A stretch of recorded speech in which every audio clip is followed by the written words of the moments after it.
সচিবালয়ে তথ্য মন্ত্রণালয়ের নতুন সভাকক্ষে প্রথমবার নিজ মন্ত্রণালয়ের বৈঠকে বক্তব্য রাখছেন তথ্য ও সম্প্রচার মন্ত্রী জহির উদ্দিন স্বপন। সরাসরি চলে যাচ্ছে সেখানে। অতীতে প্রসঙ্গে আমি আর এই মুহূর্তে যেতে চাচ্ছি না, আজকে পরিচিতি পর্ব যেতে চাচ্ছি না।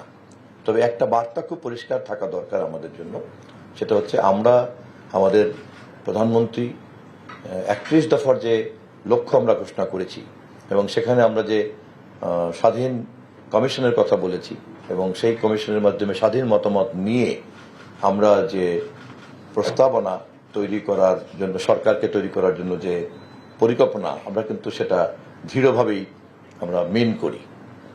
তো সেই ক্ষেত্রে আমাদেরকে সরকারের এই ঘোষিত লক্ষ্য অর্জন করার ক্ষেত্রে আমাদের তথ্য সম্প্রচার মন্ত্রণালয়কে কাজ করতে হবে খুব নিবেদিতভাবে। এটা একটা অন্যান্য মন্ত্রণালয়ের কাজগুলি যেমন বিভিন্ন রকম উন্নয়নের কাজ, বাজেট খরচ করা, এটা করা ওটা করা, ডেভেলপমেন্ট করা, অনেকটা বৈষয়িক থাকে ব্যাপারটা।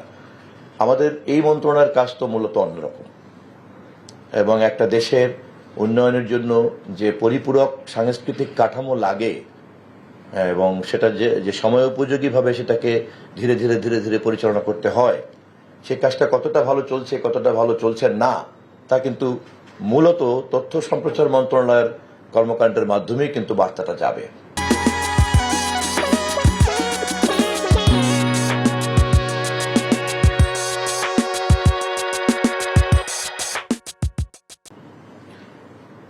এই মন্ত্রণালয়ের বিভিন্ন তৎপরতার কারণে মানুষ যেমন